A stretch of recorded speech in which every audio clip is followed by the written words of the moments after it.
안녕하십니까. 골드만 비뇨의학과 동탄점 최호철 원장입니다. 이번 시간에는 전립선 비대증의 수술적 치료, 그런 수술적 치료의 종류와 그 수술적 치료들이 갖고 있는 장점과 단점들에 대해서 좀 알아보고자 합니다. 우선 전립선 비대증이란 거는 이제 남성한테서 있는 이 전립선이라는 기관이 나이가 들고 이제 호르몬의 영향을 받아서 점점 그 조직이 비대해지고, 그런 비대해진 조직이 요도를 압박함으로써 소변이 나가는 출구를 막히게 만들고, 그로 인해서 생기는 여러 가지 하부 요로 증상들을 포함한 그런 질환이라고 말씀드리고 싶은데요. 주로 이제 증상이라고 하는 거는 소변이 좀 약해진다고 하거나, 소변이 중간중간에 끊기고 한 번에 잘 나오지 않고요, 잔뇨감을 호소하시거나, 배뇨지연 증상도 좀 있을 수 있고, 밤에도 여러 번 소변 때문에 깨서 화장실 가야 되는 야간요 증상도 있을 수 있고, 급하게 소변을 좀 마려워하는 그런 증상도 있을 수 있고요. 보통 이런 전립선 비대증 같은 경우에는 우리가 이제 치료는 크게 약물적 치료와 수술적 치료 두 가지로 나눠볼 수 있겠어요. 저희가 가장 간단하게 접근할 수 있는 것은 약물 치료입니다. 보통 전립선 비대증이 있을 때 쓸 수 있는 약들은 굉장히 여러 가지가 있어요. 가장 많이 쓰는 약 중에 하나가 이제 알파 블로커라고, 요도를 이렇게 열어줌으로 인해서 소변을 좀 더 시원하게 보게 도와주는 그런 종류의 약인데 가장 많이 쓰는 계통의 약이고요. 또 이제 5알파 리덕타제 이니비터라고 해서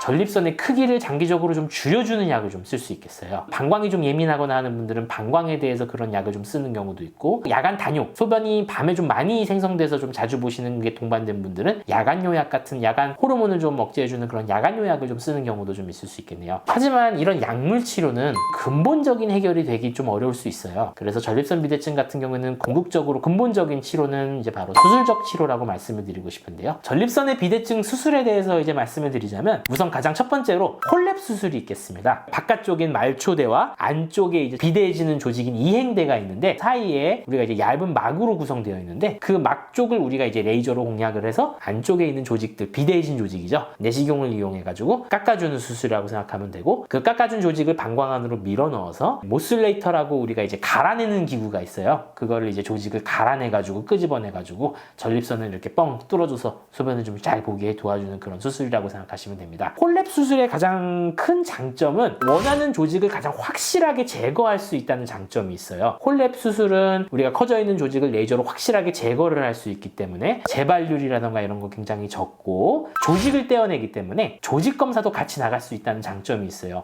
이게 드문 케이스기는 하지만 가끔 비대증이 있으면서 전립선 암이 동반된 분들도 있는데, 홀랩 수술 같은 경우는 우리가 이제 깎아내준 조직을 따로 이제 조직 검사도 나갈 수 있기 때문에 전립선암 같은 게 의심되거나 이러는 분들 같은 경우에 그런 걸 통해서 이렇게 진단되는 경우도 가끔 있습니다. 그렇기 때문에 그런 점에서 장점이 좀 있을 수 있다고 말씀을 드리고 싶고요. 전립선의 모양이 조금 안 좋은 경우, 예를 들어서 전립선에서부터 방광까지 이르는 각도가 굉장히 가팔라서 방광목이 굉장히 높다고 말씀드리는데, 그런 방광목이 굉장히 높은 케이스라던가, 전립선이 오른쪽 왼쪽 옆 말고 중엽이라고 이렇게 아래쪽에 차지하고 있는 부분이 있는데, 그게 상대적으로 굉장히 크신 분들도 있는데, 그렇게 해부학적으로 전립선의 모양이 조금 안 좋은 경우에는 굉장히 장점이 있습니다. 비대해진 조직을 우리가 직접 깎아주는 거기 때문에 모양이라던가 그런 전립선의 형태에 구애받지 않고 저희가 가장 표준적이고 교과서적으로 할 수 있는 좋은 수술이라고 말씀드리고 싶어요. 그리고 또 하나의 장점으로는, 가끔 이제 전립선 비대증이 굉장히 심해서 소변에 그렇게 잔뇨도 평소에 많이 남고 이런 분들이 결석이 동반되는 분들이 있어요. 이 홀랩의 장점은 수술을 하면서 그런 방광결석도 레이저로 깨주면서 같이 해결해 줄 수 있다는 장점이 있죠. 그리고 홀랩 수술의 가장 큰 장점 중에 하나는 비용적인 면에 있습니다. 건강보험 적용이 되는 수술이기 때문에 진입 장벽이 낮다는 그런 장점이 좀 있을 수 있겠네요. 홀랩 수술도 단점이 없는 거는 아니에요. 어느 정도는 침습적인 수술이기 때문에 단순한 부분 마취만으로는 좀 하기가 어려워요. 보통은 이제 척추 마취나 전신 마취를 통해서 우리가 수술을 하는 게 맞고요. 그리고 수술을 하고 나서 소변줄을 그래도 한 며칠 가지고 있기는 하셔야 됩니다. 왜냐면은 전립선 수술하고 나면은 바로 출혈이라던가 조직의 붓기나 이런 것 때문에 소변을 바로 못 보는 경우가 많기 때문에, 소변줄을 뭐 짧게는 2, 3일, 뭐 길게는 그 이상까지도 좀 갖고 있는 경우가 있지만, 소변줄 자체가 그렇게 일상생활에 크게 무리를 주는 그런 건 아니기 때문에 보통은 저희가 괜찮다고 말씀을 드려요. 그리고 또 하나 홀랩의 단점을 말씀드리면은, 수술하고 나서 역행성 사정이 발생하는 경우가 있어요. 이 전립선 조직이 이렇게 잘려지기 때문에 수술하고 나서 사정을 했을 때, 그러니까 정액이 앞으로 나가지 않고 방광 쪽으로 역류를 하는 증상이 생길 수 있는데, 이게 사정을 했을 때 쫙 앞으로 나가는 느낌이 떨어지기 때문에 그런 불편감을 좀 호소하시는 분들이 있는데, 제 경우에는 거의 대부분이 정액량이 적어도 줄거나 아니면 아예 안 나오거나 이런 역행성 사정을 많이들 말씀을 하시는데, 그런 게 좀 단점 장점이 있을 수 있다고 말씀드리고 싶습니다. 다음으로 말씀드리고 싶은 수술은 이제 전립선 결찰술이죠. 우리가 내시경을 이용해가지고 이제 전립선까지 접근을 한 다음에 그 양 옆을 클립을 이용해가지고 탁탁 걸어줘가지고 양쪽으로 당겨줘서 이런 식으로 전립선을 넓혀줘가지고 소변을 좀 잘 볼 수 있게 해주는 수술이에요. 결찰술 같은 경우에는 장점이 우선은 굉장히 간단하다는 데 있습니다. 시간도 굉장히 오래 안 걸려요. 빨리 끝나면 진짜 준비 시간 빼고 순수 수술 시간만 말씀드리면 한 5분에서 10분 정도만 해도 끝나기도 해요. 결찰술 같은 경우에는 간단하다는 장점이 있고 그렇기 때문에 굳이 척추 마취나 이렇게 큰 마취를 걸지 않고 부분 마취나 혹은 간단한 미추 마취 같은 마취를 통해서도 충분히 할 수 있어서 그런 장점이 있고요. 출혈이나 이런 위험성이 많이 떨어지고 소변줄을 갖고 퇴원하지 않아도 돼요. 소변줄을 수술하고 나서 잠깐 갖고 있다가 빼서 소변을 잘 보는지 정도만 확인하고 퇴원할 수 있는, 환자 입장에서는 어떻게 보면은 조금 더 집에서 편하게 계실 수 있는 그런 수술이기도 하죠.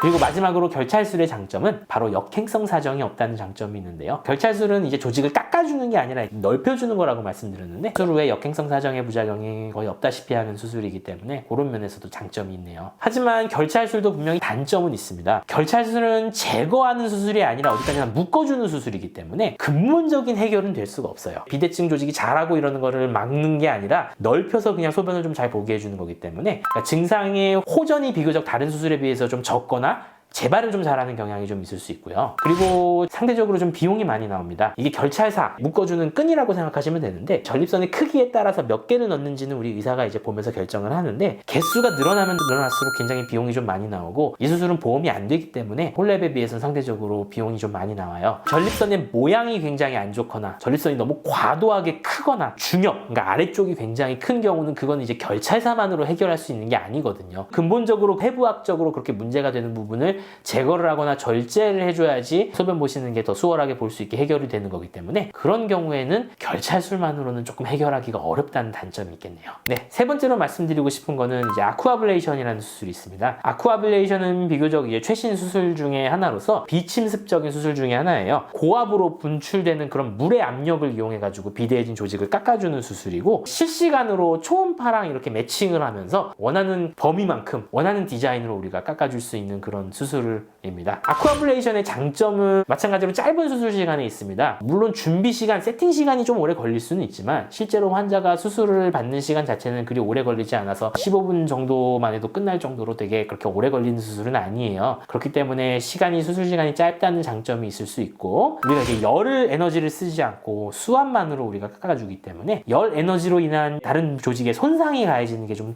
아무래도 적죠. 그렇기 때문에 추후에 뭐 요도 협착이라던가 이런 열 에너지로 인해서 발생할 수 있는 합병증이 아무래도 적다는 장점이 있을 수 있겠고 역행성 사정의 빈도가 좀 덜한 편입니다. 아예 없지는 않아요. 아쿠아블레이션을 하고 나서도 역행성 사정을 호소하시는 분들이 있기는 하지만 아무래도 그 빈도가 홀랩 수술보다는 적은 편입니다. 또 이제 이 아쿠아블레이션은 아까 말씀드렸다시피 전립선 초음파를 보면서 우리가 실시간으로 그걸 장비를 연동시켜서 깎아주는 수술이기 때문에 수술 중 전립선의 해부학적 구조를 동시에 보면서 같이 진행할 수 있다는 장점이 있고 그만큼 의사가 원하는 대로 이게 좀 정밀하고 세밀하게 디자인을 해서 전립선의 비대해진 조직을 깎아줄 수 있다는 장점이 있을 수 있어요. 아쿠아블레이션의 단점은 이제 비용이죠, 사실. 아쿠아블레이션 같은 경우도 비교적 신기술이고 아쿠아블레이션은 이제 보험이 안 되기 때문에 아무래도 환자 부담금이 좀 있을 수 있기 때문에 그런 비용적인 측면에서는 좀 단점이 있을 수 있는 수술입니다. 그 다음으로 말씀드리고 싶은 수술은 이제 리줌입니다. 리줌도 이제 최신 수술 중 하나인데 리줌 수술은 어떤 수술이냐면은 우리가 이제 내시경 장비를 이용해서 작은 바늘을 이제 전립선 비대증 조직에다 찔러 넣어서 거기에다가 굉장히 고온의 이제 수증기를 우리가 주입을 하는 건데 그러니까 한마디로 전립선 비대증 조직에 화상을 입힌다고 생각하시면 돼요. 화상을 입고 그렇게 고온 수증기에 노출이 된 조직은 괴사를 하게 되거든요. 조직이 자연적으로 수축이 되면서 전립선이 넓어지게 되겠죠. 리줌 같은 경우에는 장점은 역시 수술 시간이죠. 양쪽에다가 찔러가지고 우리가 수증기만 좀 주입하면 되기 때문에 10분, 15분 정도 그렇게 오래 걸리는 수술은 아니에요. 굳이 척추 마취나 이런 것까지 할 필요가 없이 국소 마취 혹은 미추 마취 정도로 할 수 있는 간단한 수술이고 출혈이나 이런 합병증이 굉장히 적다는 게 있고 우리가 역행성 사정을 좀 보존할 수 있다는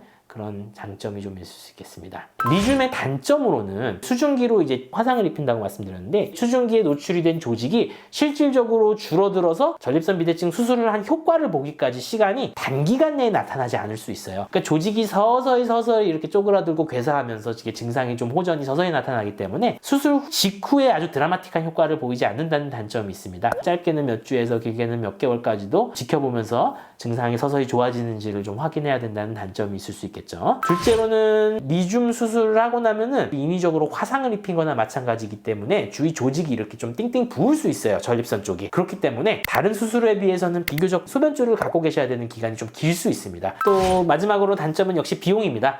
리줌도 아직은 이제 건강보험 적용이 안 되는 수술이기 때문에 비용적으로는 홀랩에 비해서 아무래도 이제 환자의 접근도가 좀 떨어질 수 있다는 단점이 있을 수 있습니다. 그 외에도 이제 전립선 수술에 예전에 많이 했던 수술인데 이제 KTP 레이저를 이용하는 뭐 광기화술, 개복수술, 색전술 이런 거 여러 가지가 있는데 요즘에 특별한 케이스 아니면 많이 하는 수술은 아니기 때문에 설명을 이번 시간엔 드리진 않을게요.